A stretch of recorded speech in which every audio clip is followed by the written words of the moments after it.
Welcome to Nanak classes. दोस्तों, Nanak classes के YouTube channel पे आपका स्वागत है। आज राजस्थान जीके की क्लास नंबर 141 लेके आए हैं। प्रतिदिन 50 क्वेश्चनों की क्लास। हमारे सवाल आपके जवाब परीक्षाओं में सबसे ज्यादा रिपीट होने वाले क्वेश्चन आपको यहाँ पे लगातार मिल रहे हैं। शाम 9 बजे रोज आपको ये क्लास मिल रही है। तो स्टार्ट करते हैं। इसमें इतिहास, भूगोल, कला, संस्कृति और पॉलिटिकल के प्रश्नों का समाहित विवरण दिया जाता है। तो 141 नंबर क्लास है। उससे पहले जो भी क्लास है वो प्लेलिस्ट में जाके देखिए। प्लेलिस्ट 140 वीडियोस में डाली हुई है। तो पहला क्वेश्चन देखिए, शेयर कर देना सारे विद्यार्थी ज्यादा से ज्यादा, और चैनल पे नए हैं इसको सब्सक्राइब कर लेना। भारत सरकार ने 5 जनवरी 1949 को सिरोही का प्रशासन किस सरकार को सौंपा?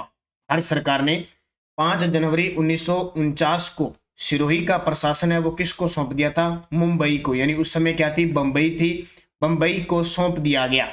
लेकिन क्या हुआ? 26 जनवरी 1950 का दिन आता है, राजस्थान एकीकरण का छठा चरण होता है, और अब्बू देलवाड़ा को छोड़कर, किसको?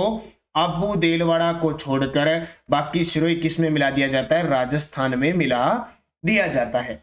लेकिन इस अब्बू देलवाड़ा में एक गांव होता है हाथल गांव। वो हाथल गांव भी कहां चला जाता है? बंबई में। यानी उस समय गुजरात की बात कर सकते हैं, बंबई में चला जाता है। और वहां के होते हैं गोकुल भाई भट्ट, जिन्हें राजस्थान का गांधी कहते हैं। लोग विरोध करते हैं और फिर 1 नवंबर 1956 को इस सिरोही का जो भाग बचा है अब्बू देलवाड़ा, उसको मिलाया जाता है। इसलिए तो कहते हैं कि राजस्थान की कौन सी रियासत थी जो 2 एकीकरण में शामिल हुई थी? सिरोही। एक तो छठे चरण में और एक 7वें चरण में। दूसरा प्रश्न देखिए, वागड़ के गांधी के रूप में किसे जाना जाता है? वागड़ के गांधी के रूप में किसे जाना जाता है? तो हमें पता है भोगीलाल पांड्या को वागड़ के गांधी कहा जाता है। भोगीलाल पांड्या को क्या कहा जाता है? वागड़ के गांधी कहा जाता है। याद रखना, जैसे राजस्थान का गांधी कहते हैं गोकुल भाई भट्ट को, गोकुल भाई भट्ट को। इसके अलावा मारवाड़ का कहते हैं जयनारायण व्यास को। इसके अलावा आपका इधर मेवाड़ का कहते हैं माणिक्यलाल वर्मा। अगला प्रश्न देखिए, स्वतंत्रता सेनानी व राजनीतिज्ञ नगेंद्र बाला किस शहर से संबंधित थी? नाम सुना होगा आपने नगेंद्र बाला को। राजस्थान की प्रथम जिला प्रमुख, राजस्थान की प्रथम जिला प्रमुख। और नगेंद्र बाला किस जिले की बनी थी? कोटा जिले की। टोटल कोटा जिले की बनी थी। राजस्थान के अंदर 33 जिले हैं, तो नगर परिषद भी कितनी होगी? नगर परिषद तो है 34, लेकिन जिला प्रमुख कितने होंगे राजस्थान के अंदर? 33 ही होंगे। ध्यान रखना, जिला प्रमुख तो 33 बनते हैं। हमारे राजस्थान में नगर निगम है वो 10 हो चुके हैं, लेकिन नगर परिषद 34 है, ये भी ध्यान रखना। बांसवाड़ा प्रजामंडल के प्रथम अध्यक्ष कौन थे? प्रजामंडलों की स्थापना हुई तो बांसवाड़ा प्रजामंडल की स्थापना 1945 में भूपेंद्र नाथ त्रिवेदी ने की, और इसके अध्यक्ष भूपेंद्र नाथ त्रिवेदी थे। कई बार ऑप्शन में भूपेंद्र नाथ त्रिवेदी न्याय, ठीक है, तो दुलजी भाई भावसार, मणिशंकर नागर, विजय बहन भावसार, ये भी सारे क्या हैं? इस बांसवाड़ा प्रजामंडल के सदस्य थे। जोधपुर में मारवाड़ हितकारिणी सभा की स्थापना कब हुई? जोधपुर में मारवाड़ हितकारिणी सभा की स्थापना कब हुई? तो इसका उत्तर आ जाएगा, जोधपुर में मारवाड़ हितकारिणी सभा की स्थापना 1918 में चांदमल सुराणा ने की थी। किसने? चांदमल सुराणा ने की थी। ये इंपॉर्टेंट क्वेश्चन है, पेपर में आता है। उसके बाद एक और प्रश्न आता है, मारवाड़ यूथ लीग की स्थापना कब हुई? मारवाड़ यूथ लीग की स्थापना कब हुई? 1931 में। और एक प्रश्न और याद रखना है, मारवाड़ लोक परिषद की स्थापना कब हुई? 1938 में। तीनों प्रश्न। और मारवाड़ प्रजामंडल की स्थापना आपको पता ही है कि 1934 में जयनारायण व्यास और अध्यक्ष भंवरलाल सराफ थे। अगला देखिए, मारवाड़ यूथ लीग की स्थापना कब की गई? तो ये क्वेश्चन आ गया, मारवाड़ यूथ लीग की स्थापना कब की गई? तो अभी बताया था 1931। ये फिक्स प्रश्न है, पेपर में आते ही आते हैं, ध्यान रखना। 1931, 1918 और 1938 तीनों ही। राजस्थान के मरुस्थलीय भाग के लोकगीत उनकी किस भावना के परिचायक है? राजस्थान के मरुस्थलीय भाग के अंदर जो लोकगीत गाए जाते हैं, देखो कुछ बहुत सारे लोकगीत है जो उमंग के अंदर खुशी में गाए जाते हैं, बहुत सारे वियोग में गाए जाते हैं किसी के, और बहुत सारे हृदय की पीड़ा के लिए भी गाए जाते हैं। तो सारे के सारे उपयुक्त सभी अलग अलग लोकगीत है बहुत सारे। निम्न में से कौन सा नृत्य कालबेलिया जाति का नहीं है? निम्न में से कौन सा नृत्य जो कालबेलिया जाति का नहीं है? अब कालबेलिया का मैंने आपको बता दिया, कालबेलिया जाति के फिक्स याद रखना, सूत्र याद रखना। कालबेलिया जाति कौन सी होती है? सांप पकड़ने वाली होती है। इसलिए सांप पकड़ने वाली क्या कहलाती है? सांप बाई। सांप पकड़ने वाली क्या कहलाती है? सांप बाई। अब सांप बाई सूत्र है, ये याद रखना। से संक्रिया, से संक्रिया, पै से पणिहारी, पै से पणिहारी, बा से बागड़िया, बा से बागड़िया, और ई से इंडोनी, ई से इंडोनी। ये चारों याद रखना। पेपर में क्या पूछा जाता है, पेपर में लगभग यही पूछा जाता है, निम्न में से कौन सा कालबेलिया जाति का है, कौन सा नहीं है। इसको अच्छे तरीके से पढ़ना है। इसके अलावा कई बार ये क्वेश्चन कहां से पूछ लेता है, कई बार ये क्वेश्चन पूछ लेता है, इनकी विशेषता पूछ लेता है। तो ध्यान रखना, जो बागड़िया नृत्य है ये भीख मांगते हुए किया जाता है और महिलाएं करती है और वाद्य यंत्र बजाते हैं, इसमें चंग नृत्य, ये भी कई बार पूछा गया है। इसके अलावा जो इंडोनी नृत्य है ये गीत पर आधारित है और इसमें खंजरी और पुंगी बजाई जाती है, खंजरी और पुंगी बजाई जाती है। संक्रिया जो नृत्य है ये प्रेम कहानी पर आधारित है। ये क्वेश्चन दोनों बहुत आते हैं, संक्रिया और बागड़िया नृत्य। बागड़िया नृत्य तो भीख मांगते हुए किया जाता है, जबकि संक्रिया जो नृत्य है ये प्रेम कहानी पर आधारित है, युगल नृत्य। ये भी पूछा जाता है इनमें से कौन सा युगल नृत्य है, तो अपने आप प्रेम कहानी युगल से होती है, तो ये याद रखना इंपॉर्टेंट। और पणिहारी नृत्य सिर पर मटके रखकर, 5-7 मटके रखकर ये नृत्य किया जाता है, ये इंपॉर्टेंट है। तो अब यहाँ देखो बात तो आई है कि कालबेलिया जाति का नहीं है, तो बागड़िया भी हो गया, संक्रिया भी हो गया, पणिहारी हो गया, लेकिन ये कालबेलिया जाति का नृत्य नहीं है, एक कालबेलिया स्पेशल नृत्य है। और इसकी प्रसिद्ध नृत्यांगना है गुलाबो, जो 2010 में विश्व धरोहर की सूची में इसको अमूर्त सूची में शामिल किया गया था। तो ये कालबेलिया जाति का नृत्य नहीं है, बल्कि कालबेलिया नाम से नृत्य है, तो ये नहीं है। अलवर क्षेत्र की मेव जाति की महिलाओं का नृत्य निम्न में से कौन सा है। अब अलवर क्षेत्र की जो मेव जाति है वो नृत्य करती है। और अब बात आती है कि मेव जाति 2 नृत्य करती है, मेव जाति 2 नृत्य करती है। इसका सूत्र याद रखना, रण रथ, रण रथ, यानी रण रथ, रण का मतलब रणबाजा और रथवई या रथवई एक ही बात है। ये 2 नृत्य हो गए, लेकिन आजकल पेपर में ये पूछने लगा कि इनमें से महिलाओं के द्वारा नृत्य कौन सा किया जाता है, रणवई, रथवई या रणबाजा के अंदर से। तो याद रखना हमेशा रथवई नृत्य वो महिलाओं के द्वारा होली पर किया जाता है, जबकि जब महिलाएं नृत्य करती है तो पुरुष अलगोजा व टामक वाद्य यंत्र बजाते हैं, अलगोजा व टामक वाद्य यंत्र बजाते हैं। ये रणबाजा भी नृत्य युगल नृत्य, ये तो ये पुरुष और महिला दोनों ही करते हैं, मेव जाति का है। जवारा नृत्य किसका है, जवारा नृत्य ग्रासिया का है। मोरिया और जवारा दोनों ही किसके हैं, ग्रासिया जनजाति के। महारी बरसालेरी मुमल आलेनी ए आलीजा रे देख नामक लोकगीत किस क्षेत्र का है। तो मुमल का नाम आते हैं, आपको पता है जैसलमेर का है, इसका मुमल जैसलमेर का। सुबटिया लोकगीत का संबंध किससे है, नाम सुना होगा आपने, सुबटिया, सुबटिया लोकगीत का संबंध किससे है। देखो ऑप्शन देखो कितने शानदार है, भील जनजाति से है, भील स्त्री गाती है। सुबटिया नृत्य एक विरह गीत है, इस प्रकार एक विरह गीत है। और इसका जो प्रतीक पक्षी होता है, प्रतीक पक्षी किसको संबोधन किया जाता है, तोते को, तोता होता है, और मेवाड़ में ये प्रचलित है। इंपॉर्टेंट। बीकानेर का वह शासक जिन्होंने अकबर और जहांगीर दोनों की सेवा की थी, बीकानेर का वह शासक जिसने अकबर की भी सेवा की और जहांगीर की भी सेवा की, वो था राय सिंह। क्योंकि अकबर आया था 1556 से लेकर 1605 तक, और जहांगीर गद्दी पर बैठा 1605 से लेकर 1627। राय सिंह ये बीकानेर के शासक कल्याणमल का पुत्र था। 1570 के नागौर दरबार में इसने अकबर की दीनता स्वीकार की थी। तो पहले तो अकबर की सेवा में रहा था और बाद में जहांगीर का प्रधान सेनापति बन गया, और मुगलों का आधार स्तंभ कहते हैं इसको। बीकानेर का कौन सा शासक अंग्रेजों की सहायता के लिए समय सेना लेकर रियासत से बाहर गया था।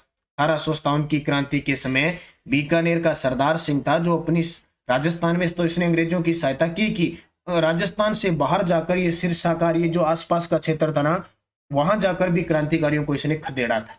कौन सा शासक, सरदार सिंह। बीकानेर के किस शासक को औरंगजेब ने माही बरातीव की उपाधि दी थी। बीकानेर के किस शासक को औरंगजेब ने माही बरातीव की उपाधि दी थी। तो औरंगजेब याद रखना कालक्रम 1658 में गद्दी पर बैठा था और 1707 तक इसने राज किया था। माही बरातीव की उपाधि इसने अनूप सिंह को दी थी। अनूप सिंह बीकानेर का शासक था जिसके काल में सबसे ज्यादा संस्कृत ग्रंथों का राजस्थानी भाषा में अनुवाद हुआ, और उस स्वर्ण चित्रकला का स्वर्ण काल अनूप सिंह के काल को कहा जाता है। महाराजा अनूप सिंह बीकानेर के प्रसिद्ध दरबारी संगीतज्ञ कौन थे। महाराजा अनूप सिंह जो बीकानेर के प्रसिद्ध शासक थे, उनका दरबारी संगीतज्ञ था, एक कौन था? तो भावभट्ट था। कौन था? भावभट्ट। कल मैंने 2-3 प्रश्न आपको मिस्टेक हो गई थी, गलत बता दिए थे, वो लास्ट में गलत क्या वो उत्तर पता नहीं उनके कैसे लगे, मैं भी थोड़ा जल्दबाजी में था क्योंकि बहुत ज्यादा शोर हो रहा था। हालांकि मैंने टेलीग्राम पे वो तीनों प्रश्न डाल दिए। एक मैंने प्रश्न दिया था राग चंद्रिका है ना, राग चंद्रिका, रामचंद्रिका नहीं, राग चंद्रिका है, ये टेलीग्राम पे डाल दिया। किसके द्वारा रचित ग्रंथ है? तो ये द्वारिका नाथ भट्ट ने लिखा था। कल मिस्टेक हो गई थी, मैं मानता हूं बहुत सारे विद्यार्थियों ने कमेंट किया, उनको सभी को मैं धन्यवाद तहे दिल से देना चाहता हूं कि इस प्रकार की गलती आप मुझे जरूर बताएं। एक क्वेश्चन था कि प्रश्न आया था कि कृति राघे राघव द्वारा रचित नहीं है, तो उसमें गरोंदा भी है, कब तक पुकारूं भी है, मुर्दों का टीला भी है, उड़ीक पुराण नहीं है। मैंने कल इसका उत्तर मुर्दों का टीला बता दिया था। 2 प्रश्न। और एक प्रश्न जो मिस्टेक हुई थी, जिरोही, कौन सी? जिरोही, भाकला व गंधा, ये किस उद्योग के प्रकार है? तो ये झटपट्टी के प्रकार है। किसके? झटपट्टी के। तो कल 3 प्रश्न मिस्टेक हो गई थी, उसके लिए क्षमा प्रार्थी हैं, क्योंकि हो सकता है किस प्रकार से गलत हुआ मुझे पता नहीं है, गलत हो गए। मैंने कमेंट देखे तो मैंने टेलीग्राम पे क्विज उसकी तीनों की क्वेश्चनों की डाल दी, और अब भी मैं यहाँ कह रहा हूँ कि इन तीनों क्वेश्चनों को कल के वीडियो में सही कर लेना। रणमल और रतिपाल सेनापति का संबंध किस शासक से है? रणमल और रतिपाल सेनापति का संबंध किस शासक से है? तो ये हमीर देव चौहान के सेनापति थे, जो रणथंबोर का शासक था। कहाँ का? रणथंबोर का शासक था अमीर देव, जो 1282 में गद्दी पर बैठा और 1301 के अलाउद्दीन खिलजी के आक्रमण के समय ये शिकार हो गया। तो रणमल और रतिपाल ने जब अलाउद्दीन खिलजी ने आक्रमण किया था तो इन्होंने विश्वासघात किया था, और फिर हमीर और हमीर की पत्नी रंगदेवी के द्वारा यहाँ पे जोहर और केसरिया किया जाता है, जिसे ये राजस्थान का प्रथम शाका 1301 का कहलाता है। पृथ्वीराज विजय ग्रंथ के रचयिता कौन है? देखो ग्रंथ जो मुख्य है ना, मान के चलो 50 ग्रंथ है जो मुख्य, उनको अच्छे तरीके से पढ़ते रहना। तो पृथ्वीराज विजय ग्रंथ के लेखक कौन है? जयानक भट्ट। इसने लिखा था? जयानक भट्ट। और चंद्रशेखर ने हमीर हट लिखा था। चंद्रबरदाई ने लिखा था पृथ्वीराज रासो। कवि बांधव की उपाधि किस शासक को प्राप्त है? कवि बांधव की उपाधि किस शासक को प्राप्त है? तो कवि बांधव की उपाधि विग्रह राज चतुर्थ को प्राप्त है। ये विग्रह राज चतुर्थ, जिसने दिल्ली के तोमरों को हराकर पहली बार दिल्ली पर अधिकार किया था, और अजमेर के चौहानों का स्वर्ण काल इसके शासक को कहा जाता है। इसका दूसरा नाम था विशलदेव। विशलदेव जिसने हरि के लिए नाटक रची थी, और कवियों का संरक्षणकर्ता होने के कारण जयानक भट्ट ने इसे कवि बांधव की उपाधि दी थी। मुंशी देवी प्रसाद ने किस शासक को राजपुताने का कर्ण कहा? ये बार बार क्वेश्चन आपको मिल रहा है, बहुत इंपॉर्टेंट भी है। मुंशी देवी प्रसाद जयपुर के इतिहासकार थे। किस शासक को राजपुताने का कर्ण कहा था? राजपुताने का कर्ण इन्होंने राय सिंह को कहा था। इसको? राय सिंह को। जबकि एक लूण कर्ण है, इनको कलयुग का कर्ण कहा जाता है। क्या कहा जाता है? कलयुग का कर्ण कहा जाता है। और कल्याणमल कौन है? 1570 में नागौर दरबार में अकबर की अधीनता स्वीकार की, तो बीकानेर के प्रथम शासक जिन्होंने मुगलों की अधीनता स्वीकार की, कल्याणमल। हमीर देव चौहान की पत्नी का नाम क्या है? देखो ये हमीर देव चौहान है ना, ये रणथंबोर का शासक, ये इतिहास में हमीर हट शरणागतों का रक्षक और रणथंबोर की आन बान शान का प्रतीक, यानी हमीर देव चौहान के रणथंबोर आन बान शान का प्रतीक है। ये हमीर देव चौहान से प्रश्न आता है। तो इनकी पत्नी का नाम क्या है? इनकी पत्नी का नाम था रंग देवी। और 1301 में जब अलाउद्दीन खिलजी ने आक्रमण किया था, तो रंग देवी के द्वारा जल जोहर किया जाता है, जो राजस्थान का एकमात्र जल जोहर होता है और राजस्थान का प्रथम शाका भी कहलाता है। तो ये रंग देवी इंपॉर्टेंट है, हमीर देव चौहान। अगला देखो, जलालुद्दीन खिलजी ने हमीर देव पर सर्वप्रथम आक्रमण कब किए? तो जलालुद्दीन खिलजी ने हमीर देव पर सर्वप्रथम आक्रमण किया था 1291। देखो वैसे 1290 में, लेकिन 91 इसका सही उत्तर माना गया। 1291 में किया था। ये जलालुद्दीन खिलजी 1290 में गद्दी पर बैठा था, और 1296 में इसके भतीजे या इसके दामाद अलाउद्दीन खिलजी ने इसकी हत्या कर दी थी। तो अमीर देव चौहान बार बार रणथंबोर दुर्ग पे और इसकी जो कुंजी है जाइन दुर्ग पे आक्रमण करता है, लेकिन कभी भी जीत नहीं पाता। इसलिए वो इस दुर्ग के बारे में कहा जाता है कि ऐसे 10 दुर्गों को मैं मुसलमानों के इकबाल के बराबर नहीं समझता। वही जलालुद्दीन खिलजी है ये, जिसने रणथंबोर पर बार बार हमीर देव के समय आक्रमण किए थे। अगला प्रश्न देखिए, हमीर देव ने जलालुद्दीन खिलजी के किस सेनापति को शरण दी थी? अलाउद्दीन है, अभी जलालुद्दीन नहीं है। अलाउद्दीन खिलजी के किस सेनापति को शरण दी थी? तो ये है मोहम्मद शाह। और आपको पता है पटवारी का जो पेपर हुआ था इससे पहले 2015 में प्री का, उसमें क्वेश्चन आया था अमीर देव चौहान ने अलाउद्दीन खिलजी के किस सेनापति को शरण दी थी? मोहम्मद शाह। पता है मोहम्मद शाह और अलाउद्दीन खिलजी की जो पत्नी होती है चिमना बेगम के बीच दोनों में प्रेम हो जाता है। इस वजह से मोहम्मद शाह और जो चिमना बेगम है ये दोनों अलाउद्दीन खिलजी को मारना चाहते हैं, लेकिन इस बात का पता अलाउद्दीन खिलजी को चल जाता है। इस कारण मोहम्मद शाह वहां से भाग जाता है और हमीर की शरण में आ जाता है। हमीर फिर इसे शरण देता है और वचनबद्ध होता है कि मैं तेरे को आज तक नहीं आने दूंगा, और इस कारण ये साका होता है और हमीर अपने आप में हट धारण करता है। हमीर के बारे में एक शब्दावली कही जाती है, वक्तव्य कि सिंह सुवन सतपुरुष वचन कदली फलत एक बार, तिरिया तेल हमीर हट चढ़े न दूजी बार। ये बात हमीर के लिए कही जाती है, वो शरणागतों का रक्षक और हमीर अपने हट के लिए जाना जाता है। जियाउद्दीन बर्नी के अनुसार रणथंभौर का साका कब हुआ था? जियाउद्दीन बर्नी था के अनुसार रणथंभौर का साका कब हुआ था? तो इसकी तारीख याद रखना, 11 जुलाई 1301 को जियाउद्दीन बर्नी के अनुसार रणथंभौर का साका हुआ था। इंपॉर्टेंट है, 1301 में।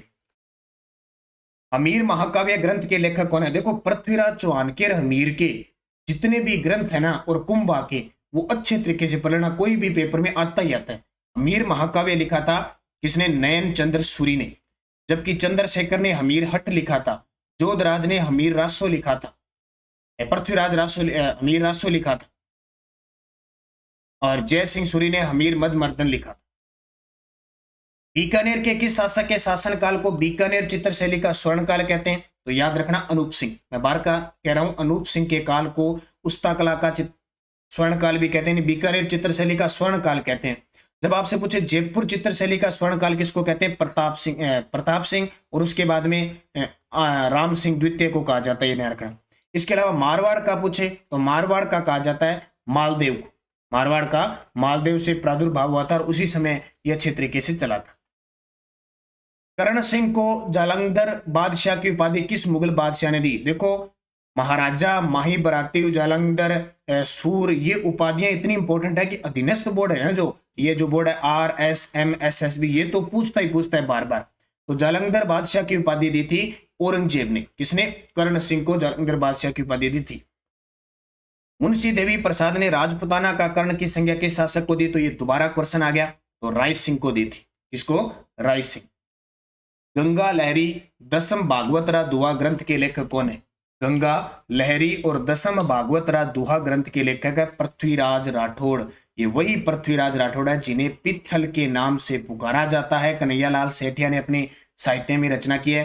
ये बीकानेर के शासक कल्याण सिंह के पुत्र थे और 1570 में इन्होंने नागौर दरबार में अकबर की अधीनता स्वीकार की और अकबर ने इन्हें गागरोन की जागोर दी। और गागरोन दुर्ग में रहते हुए पृथ्वीराज राठौड़ ने वेली कृष्ण रुक्मणीरी ग्रंथ लिखा, जिसे दुर्साहड़ा ने 5वां वेद व 19वें पुराण की संज्ञा दी। वही पृथ्वीराज ये राठौड़ है।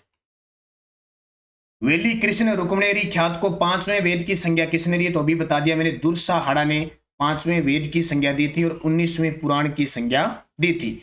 LP टेसीटोरी ने पृथ्वीराज राठौड़ को डिंगल का हेरोस कहा। क्या कहा? डिंगल का हेरोस।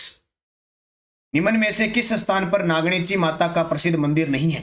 निम्न में से किस स्थान पर नागणेची माता का मंदिर नहीं है? देखो नगाना बाड़मेर में तो मुख्य मंदिर है। रानगढ़ जोधपुर में राव जोधा ने जो नागाना गांव में मूर्ति थी वो स्थापित की थी, और जूनागढ़ बीकानेर में भी स्थित है। तो कहां नहीं है? उदयपुर में नहीं है। राव बीका ने जांगल प्रदेश में राठौड़ वंश की स्थापना किसके सहयोग से की थी? ये बहुत इंपॉर्टेंट है। जांगल प्रदेश ये बीकानेर वाला क्षेत्र है और राव बीका जाटों की सहायता से 1465 ईस्वी में बीकानेर में जांगल प्रदेश में राठौड़ वंश की स्थापना करते हैं और फिर बाद में राव बीका 1488 में बीकानेर शहर बसाते हैं करणी माता के आशीर्वाद से, और बीकानेर शहर बसाया जाता है आखा तीज के दिन। आखा तीज मतलब अक्षय तृतीया, अक्षय तृतीया मतलब वैशाख शुक्ल तृतीया। अगला प्रश्न देखिए, ख्वाजा मोइनुद्दीन चिश्ती किसके समय भारत आए? ख्वाजा मोइनुद्दीन चिश्ती किसके समय भारत आए? तो ख्वाजा मोइनुद्दीन चिश्ती है वो पृथ्वीराज चौहान तृतीय के शासनकाल में 1192 में मोहम्मद गोरी के साथ भारत आए थे और यहीं पे इन्होंने अजमेर में अपनी कर्म भूमि बना ली थी। अजमेर में ही इनकी दरगाह है जो 1 रजब से 6 रजब तक यहाँ पे इनका उर्स लगता है। अब कल परसों हाईकोर्ट LDC में एक क्वेश्चन आया था, ख्वाजा मोइनुद्दीन चिश्ती की दरगाह का निर्माण किसने करवाया था? गयासुद्दीन तुगलक। याद रखना, इंपॉर्टेंट क्वेश्चन है, परीक्षा में पूछा जाता है। और अब 2022 में 810वां उर्स लगा था। 1857 में नसीराबाद में विद्रोह करने वाली बटालियन कौन सी थी? 1857 की क्रांति हमारे राजस्थान में 28 मई 1857 को नसीराबाद अजमेर छावनी से शुरू हुई थी और इसमें विद्रोह किया था 15वीं बंगाल नेटिव इन्फेंट्री के जो बख्तावर सिंह थे, उन्होंने विद्रोह किया था और बाद में धीरे धीरे सब जगह फैल गई। 3 जून को नीमच में फैल गई, 5 जून को देवली में फैल गई, इस प्रकार लगातार बढ़ती गई। 21 अगस्त को एरनपुरा छावनी में विद्रोह हुआ, 15 अक्टूबर को कोटा में विद्रोह हुआ, बढ़ती गई बढ़ती गई। चौहान राजवंश के निम्नलिखित शासकों को कालक्रम अनुसार व्यवस्थित कीजिए। आज ज्यादातर चौहानों के क्वेश्चन ज्यादा मिले ना आपको। चौहान राजवंश के निम्नलिखित शासकों को कालक्रम अनुसार व्यवस्थित कीजिए। अब देखिए चौहान राज्यों की बात करें, कालक्रम पूछ रहा है। हमें पता है अंतिम शासक आया था पृथ्वीराज तृतीय, आया था पृथ्वीराज तृतीय आ जाएगा 1 नंबर। फिर उससे पहले सोमेश्वर चौहान आया था, सोमेश्वर चौहान। इससे पहले आया था पृथ्वीराज द्वितीय। सोमेश्वर चौहान पृथ्वीराज द्वितीय, उनका हमें कोई मतलब नहीं है, मुख्य मुख्य है। फिर देखो विग्रह, उससे पहले आया था विग्रहराज चतुर्थ, 4 नंबर हो जाएगा। उससे पहले आया था अर्णोराज और उससे पहले आया था अज्यराज। उत्तर आ जाएगा 1 4 3 2। वो तो शासकों के हिसाब से 1 4 3 2 है क्या? 1 4 3 2 कैसे हो गया? पहला आ जाएगा कालक्रम अनुसार व्यवस्थित के लिए, अंतिम में आएगा पृथ्वीराज। ये अभी 21 सितंबर 2021 को कॉलेज लेक्चरर का एग्जाम था, उसमें क्वेश्चन आया हुआ है। तो पृथ्वी ये में अंतिम में करना है, सॉरी। सबसे पहले कालक्रम अनुसार अजयराज 2 नंबर, 3 नंबर, 4 नंबर, 1 2 3 4 1 उत्तर आएगा 2 3 4 1, क्योंकि पहले अजयराज, फिर अनोराज, फिर विग्रहराज, फिर निम्न में से कौन सा कथन असत्य है? कौन सा कथन असत्य है? देखो टोड चौहानों को विदेशी मानता है, बिल्कुल टोड तो विदेशी था, विदेशी मानेगा। ओझा चौहानों को सूर्यवंशी बताते हैं, ये भी बात सही है। डॉक्टर दशरथ शर्मा बिजोलिया लेख के आधार पर चौहानों को ब्राह्मण वंश से उत्पन्न मानते हैं, ये भी सही है। पृथ्वीराज राजस्व में चौहानों को चंद्रवंशी बताया गया, ये गलत है, क्योंकि पृथ्वीराज राजस्व तो अग्निवंश से बताते हैं, अग्निकुंड से उत्पन्न। शाकंभरी से निकलने वाली शाकंभरी चौहानों की सबसे प्राचीन शाखा कौन सी थी? शाकंभरी के चौहान स्टार्ट होते हैं 551 से वासुदेव चौहान से। उनमें से सबसे प्राचीन शाखा शाकंभरी के चौहानों से एक शाखा निकली थी, वो सबसे प्राचीन शाखा है नाडोल के चौहान। लक्ष्मण सिंह चौहान ने इसकी स्थापना की थी। क्वेश्चन बहुत बार सीधा सीधा पेपर में आ जाता है। निम्न में से कौन सा शासक जालोर के चौहान वंश से संबंधित नहीं था? जालोर के सोनगरा चौहान थे, और नाम सुना होगा आपने, मालदेव मुछाला, उदय सिंह, चाचिंग देव, काहनड़ देव, कीर्तिपाल, सामंत सिंह, ये शासक सुने हैं। तो कीर्तिपाल भी था, समर सिंह भी था, उदय सिंह भी था। ये वत्सराज नहीं था, ये वत्सराज गुर्जर प्रतिहार का शासक था।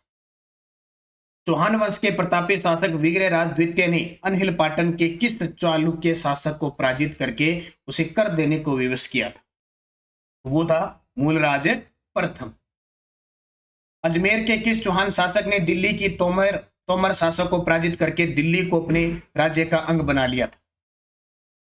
तो देखो पहली बार किसी चौहान शासक ने दिल्ली के तोमरों को हरा दिया और दिल्ली पर अधिकार करने वाला था विग्रहराज चतुर्थ, जिसे विशल देव कहते हैं। अजय मेरु दुर्ग की स्थापना किसने की थी? अजय मेरु दुर्ग की स्थापना की थी अजयपाल ने। देखो यहाँ तो या तो अजयपाल आएगा या अजयराज आएगा। कई बार पेपर में ना एक बार क्वेश्चन आया हुआ है कि अजमेर दुर्ग की स्थापना अजयपाल ने 7वीं शताब्दी में की थी। ये बहुत कम एक अपवादिक प्रश्न है। वैसे अजयराज ने 1113 में अजमेर शहर बसाया था और गढ़ बिठली पहाड़ी पर अजय मेरु दुर्ग का निर्माण करवाया था। कालांतर में राणा सांगा का भाई था पृथ्वीराज सिंसोदिया, उसने अपनी पत्नी तारा के नाम पर इसका नाम तारागढ़ दुर्ग रखा। 1857 ईस्वी के स्वतंत्रता संग्राम के समय राजस्थान का एजीजी कौन था? एजीजी यानी एजेंट टू गवर्नर जनरल। सबसे ऊपर होता था गवर्नर जनरल, फिर उसके नीचे एजीजी होते थे, एजीजी के नीचे पॉलिटिकल एजेंट हुआ करते थे। 1857 की क्रांति के समय जो एजीजी थे वो जॉर्ज पैट्रिक लॉरेंस थे। कौन है? George Patrick Lawrence. ये बहुत बार आता है। उस समय हमारे देश के गवर्नर जनरल थे लॉर्ड कैनिंग। 1857 की क्रांति के समय कोटा के पॉलिटिकल एजेंट कौन थे? तो कोटा के पॉलिटिकल एजेंट वही बताया मैंने, पॉलिटिकल पीए। उस समय मेजर बटन थे, कोट के बटन, और मेजर बटन की गर्दन काट के पूरे कोटा शहर में घुमाया था। मेघ मोशन मारवाड़ के पॉलिटिकल एजेंट थे, जिनकी गर्दन काट के औवा के किले पर लटकाया गया। मेजर इडन ये जयपुर के पॉलिटिकल एजेंट थे, और मेजर सावर्स मेवाड़ के पॉलिटिकल एजेंट थे। 1857 की क्रांति के समय भारत के गवर्नर जनरल कौन थे? देखो मैंने आपको बता दिया 50 क्वेश्चन होंगे, 50 में से आपको 10% तो सिंपल मिलेंगे, पढ़ना भी पड़ेगा। निरंतर आप अगर क्लास लेते रहे ना तो राजस्थान जीके पूरा कंप्लीट हो जाएगा, आपको और किताब पढ़ने की जरूरत नहीं पड़ेगी। और बता देता हूं, अगर जो मेरी कंटिन्यू शाम की 9 बजे की क्लास लेगा कोई और सुबह 7:30 पर राजस्थान करंट की क्लास आती है, अगर ये क्लासें आपने अटेंड की ना दोनों, ये समझ लो राजस्थान जीके क्लियर है आपका। तो निरंतर पूरी अच्छे तरीके से मनोभाव से पढ़नी पड़ेगी, और जो पर्सन आपको नया लगे और लगे उसको उतारना, नोटबुक में उतारते रहो, फिर देखो तैयारी कैसे नहीं होती। तो 1857 की क्रांति के समय भारत के गवर्नर जनरल कौन थे? लॉर्ड कैनिंग थे। लॉर्ड कैनिंग थे। बिथोड़ा का युद्ध कब हुआ? इतना फेमस युद्ध है कि पेपर में पिछले कांस्टेबल में तो इतना ही पूछ लिया, बिथोड़ा का युद्ध कब हुआ, सिर्फ सन दे दिया 1857। तो 8 सितंबर 1857 को बिथोड़ा का युद्ध हुआ था। बिथोड़ा पाली के अंदर है। ये युद्ध हुआ था मारवाड़ और अववा के ठाकुर कुशाल सिंह के नेतृत्व में एरनपुर छावनी के लोग क्रांतिकारियों ने किया था, जिसमें अववा के ठाकुर कुशाल सिंह जीत गए। राजस्थान के किस शासक ने अंग्रेजों की तन मन धन से संपूर्ण रूप से सहायता की थी? तन भी लगा दिया, मन भी लगा दिया और धन भी लगा दिया। तो वो थे जयपुर के शासक राम सिंह द्वितीय थे। और बड़ी बात 1857 की क्रांति के समय जयपुर की जनता ने भी अंग्रेजों का सहयोग किया था। ये देखिए, राजस्थान में किस छावनी से 1857 की क्रांति की शुरुआत हुई? ये इतना सिंपल प्रश्न है, फिर भी कब भी देख लेना, अगर एक साल में 15 एग्जाम होते हैं तो 10 एग्जामों में ये क्वेश्चन आपको मिलता है। किस क्रांति शुरुआत हुई थी? नसीराबाद। 28 मई 1857 को नसीराबाद से हुई थी। टोटल 6 छावनियां थी। क्रांति 6 छावनियां थी। कौन? सूत्र याद रखना, नानी ऐब देख, नानी ऐब देख, नसीराबाद, नीमच, एरनपुरा, ब्यावर, देवली, खेरवाड़ा। इसमें से खेरवाड़ा और ब्यावर ने 1857 की क्रांति में भाग नहीं लिया, बाकी 4 छावनियों ने भाग लिया था, जिसमें नीमच है 3 जून इसमें क्रांति हुई थी, एरनपुरा में 21 अगस्त को क्रांति हुई थी और देवली में 5 जून को हुई थी। इसके अलावा कोटा छावनी न होते हुए भी वहां भयानक रूप से क्रांति हुई थी। 1857 की क्रांति के समय बीकानेर के शासक कौन थे? तो अभी मैंने आपको बताया सरदार सिंह थे, जिसने अंग्रेजों की राजस्थान से बाहर जाकर भी सहायता की थी। और ये बड़ा फेमस पर्सन है, उस समय मारवाड़ के शासक थे तख्त सिंह। चलो दिल्ली मारो फिरंगी का नारा किस छावनी से संबंधित है? चलो दिल्ली मारो फिरंगी का नारा एरनपुरा छावनी से संबंधित है, जहां 21 अगस्त 1857 को क्या हुआ था? विद्रोह हुआ था। और शिवनाथ के नेतृत्व में इसे पूर्वियों की क्रांति भी कहा जाता है। पूर्वीय सैनिकों की क्रांति भी एरनपुरा छावनी को कहा जाता है। इसी के तहत बिथोड़ा का युद्ध 8 सितंबर 1857 को और चेलावास का युद्ध 18 सितंबर 1857 को हुआ। किस अंग्रेज अधिकारी ने राजस्थान के राजाओं के बारे में कहा कि उन्होंने तूफान में तरंग अवरोध का कार्य किया, नहीं तो हमारी कश्ती बह जाती? बड़ा शानदार है। इस अंग्रेज अधिकारी ने कहा कि राजस्थान के राजाओं के बारे में कहा कि उन्होंने तूफान में तरंग अवरोध का कार्य किया, नहीं तो किश्ती बह जाती। यानी राजस्थान के राजाओं ने हमारा सहयोग दिया, अगर सहयोग नहीं देते तो आज हम समाप्त हो जाते, हमें भगा देते। ये तो ये कहा था लॉर्ड कैनिंग ने। किसने कहा था? लॉर्ड कैनिंग ने कहा था। ये बड़ा शानदार है। और सावर्स का ये क्वेश्चन पिछले पटवारी में आ चुका है, उससे पिछली पटवारी में सावर्स ने कहा था, जब तांत्या टोपे को फांसी दी गई ना, तो इसने कहा कि इतिहास ये कहेगा कि तांत्या टोपे को फांसी क्यों दी गई, किस सजा के लिए दी गई, और इसकी सजा का देने का प्रावधान किस में था, और इसकी सजा का प्रावधान किसने निश्चित किया? ये सावर्स ने कहा था। Patrick Lawrence, George Patrick Lawrence, ये 1857 की क्रांति के समय एजीजी थे। आज का अंतिम क्वेश्चन, राजस्थान का मंगल पांडे किसे कहा जाता है? बड़ा ही शानदार क्वेश्चन है। राजस्थान का मंगल पांडे अमरचंद भाटिया को कहा जाता है, जिन्होंने झांसी की रानी लक्ष्मीबाई को ग्वालियर में तांत्या टोपे को और झांसी की रानी लक्ष्मीबाई को धन दिया था। इसे 1857 की क्रांति का राजस्थान में भामाशाह भी कहा जाता है। मंगल पांडे क्यों कहते हैं? क्योंकि क्रांति जब शुरू हुई थी ना, तो सबसे पहले मंगल पांडे शिकार हुए थे, शहीद हुए थे, और इधर राजस्थान में सबसे पहले शहीद हुए थे अमरचंद भाटिया, इसलिए कहा जाता है। तो ये 50% आपके हो गए आज की क्लास की। 9 बजे की क्लास शानदार तरीके से आप पढ़ते रहना, जैसे मैं आपको पढ़ा रहा हूँ। जो बातें मैं एक्स्ट्रा बता रहा हूँ उन पे अच्छे तरीके से गौर करना, ताकि हर एक क्वेश्चन आपके लिए इंपॉर्टेंट हो जाए। निरंतर अध्ययन करोगे, प्रयास करोगे तो सफलता आपको मिलेगी। धन्यवाद। जय हिंद, जय भारत।